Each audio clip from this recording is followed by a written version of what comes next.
Turn on, tune in, drop out was a phrase popularized by Timothy Leary. It encouraged people to access their different levels of consciousness. However, different societal actors, including the government, view the phrase as a severe threat to social order. In the 1960s, Leary received a 30-year sentence for attempting to bring marijuana into Texas from Mexico. The heavy crackdown was the fate many psychedelics projects faced in the 60s. The field of psychiatry had long held a secret about the successful use of LSD to treat alcoholism. The cascading effects of such benefits led to significant research into psychedelics. StoryShots is proud to bring you this free audiobook summary. Do you want to get access to more free audiobook summaries like this? Subscribe and click the bell button now to get notified each time we upload a new summary. You can also download our free app and enjoy thousands of other summaries of best-selling nonfiction books that are available in text, audio, and animated formats. StoryShots has been featured by Apple, Google, and The Guardian as one of the world's best reading and learning apps. Go to getstoryshots.com and download the app today. Happy learning! Life gets busy. Has How to Change Your Mind been on your reading list? Learn the key insights now. We're scratching the surface here. If you don't already have Michael Pollan's best-selling book on psychedelics, science, and spirituality, order it using the link in the description or the StoryShots app to learn the juicy details. Disclaimer: the information provided here is for entertainment purposes only. It is not a replacement for professional medical advice. Always consult your doctor and check your local laws before taking any drugs. StoryShots book summary and review of How to Change Your Mind. What the new science of psychedelics teaches us about consciousness, dying, addiction, depression, and transcendence by Michael Pollan. Introduction. What do you think when someone mentions the word psychedelics? Do you imagine a world of fantasy and irony? Or do you get skeptical immediately? Psychedelics have been cast under that kind of light. This bleak light comes from decades of hysteria, negative reviews, and punitive legislation. However, that's not how the story has always been. The author of the book, Michael Pollan, was born too late to partake in the acid trips that Woodstock is famous for. He was also young enough to get a taste. This was before the mass hysteria and legislation cast an image of psychedelics as the devil's agents. Pollan's journey begins with a paper he had ignored earlier. It led him to take a deeper look into the scientific study of the effects of psychedelics. The meat of this book starts when the study of psychedelics and their uses was highly condemned. At the time, Pollan decided to gather first-hand experience of their usage. While he had put little thought into such substances and their effects, this was a chance to satisfy his curiosity. One good way to understand a complex system is to disturb it and then see what happens. Michael Pollan. How to Change Your Mind is an inspired look into the effects psychedelics have on the mind. The exploits back up the mystical experiences of those who took psilocybin in a controlled test. These experiences increased Pollan's interest in the subject. About Michael Pollan. Michael Pollan is a story journalist whose work has covered periphery topics that many don't think about or find absurd. Even then, his insights are eye-opening in most cases. His recent book, This Is Your Mind on Plants, is a remarkable collection of such insights. Although Pollan's roots are in journalism, his fame grew through his books. Pollan is also a Knight Professor at the UC Berkeley School of Journalism and writes articles on science and the environment. Pollan has earned both accolades and criticisms from scientists, therapists, and medical professionals. Most notably, in 2015, he was a recipient of the Washburn Award. Story shot number 1. Psychedelics went through a renaissance. Let's start with 3 significant events in the history of psychedelics research. The first was a centennial celebration of the birth of the Swiss chemist responsible for discovering LSD. The second was a landmark case in which the U.S. Supreme Court accorded indigenous religious groups the use of ayahuasca tea. The third was a paper by a well-respected scientist that straddled the divide between science and spirituality.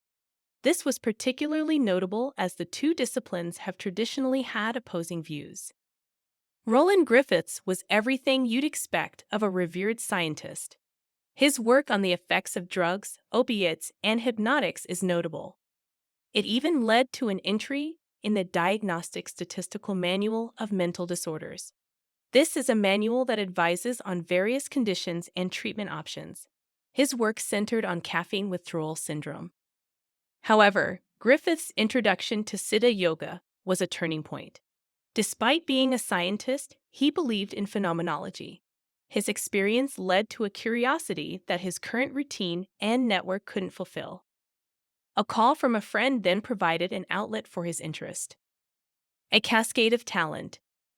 The phone call led to a host of other individuals being involved in changing the outlook on psychedelics. Bob Jesse is a computer scientist and vice president at Oracle. He came up with a plan to use science to change how the scientific community approached psychedelics. Rick Doblin is a scientist who strongly believes in using MDMA to bring about world peace.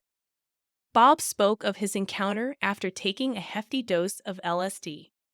Pollan couldn't help but wonder what sort of conviction drove people to have such a belief. He concluded that this altered state of mind allowed people to peek into the truth that ordinary consciousness could not fathom. Bob's case led him down a path to discover individuals who had been silently studying psychedelics. His discovery brought him to various institutes such as Esalen in California. The founding of the Hefter Research Institute was a significant moment. This new beginning was a rebirth for the psychedelic research community. They needed to organize.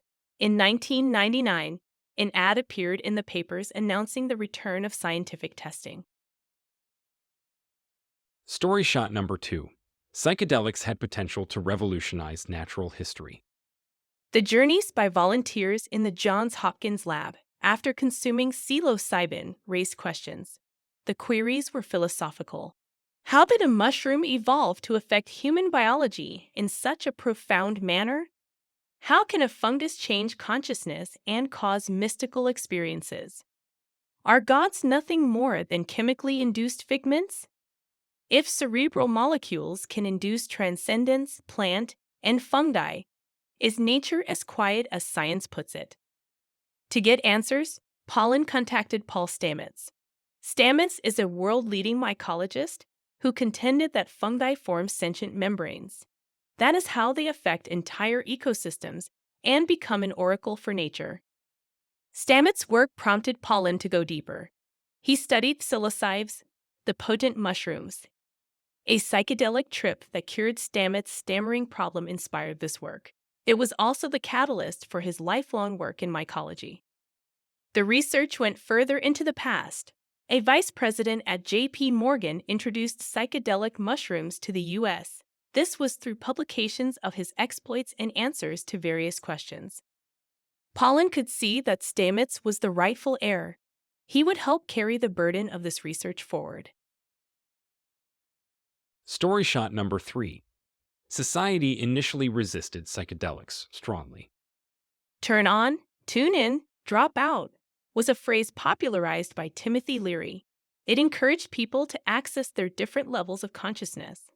However, different societal actors, including the government, view the phrase as a severe threat to social order.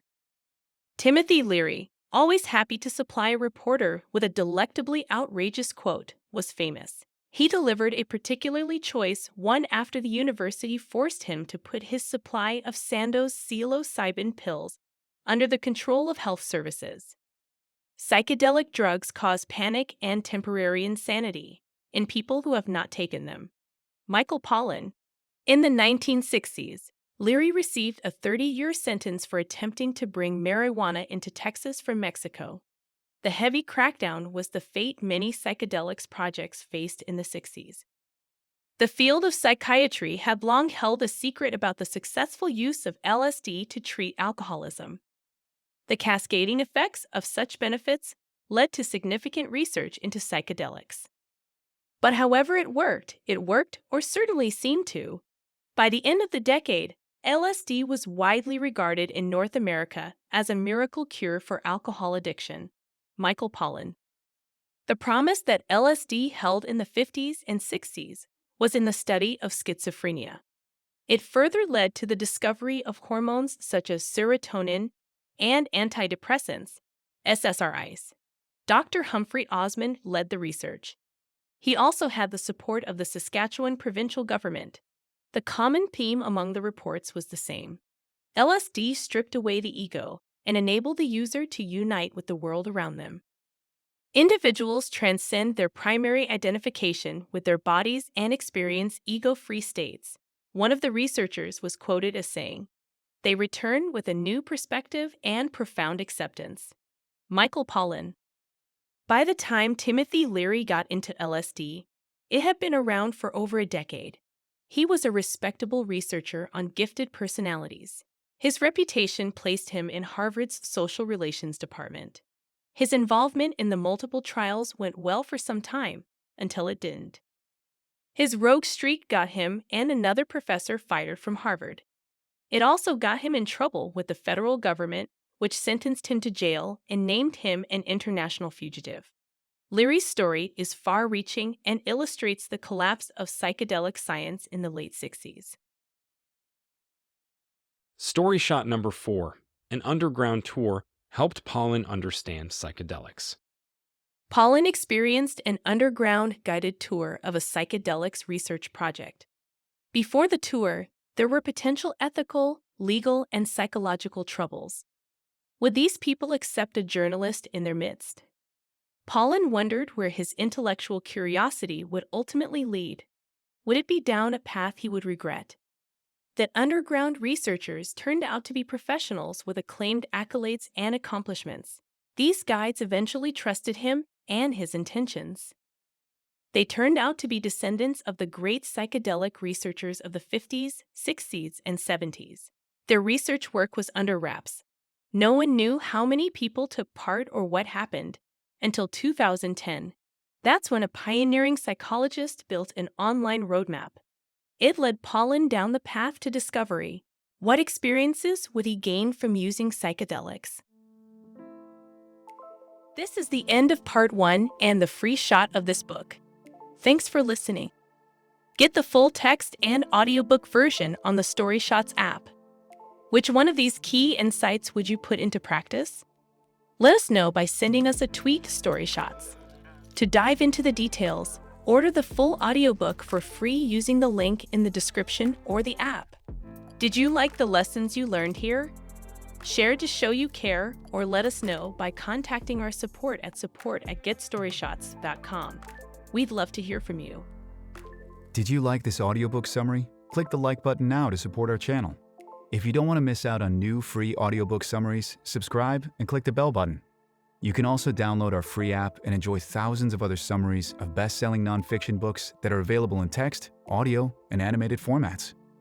StoryShots has been featured by Apple, Google, and The Guardian as one of the world's best reading and learning apps. Go to GetStoryShots.com and download the app today.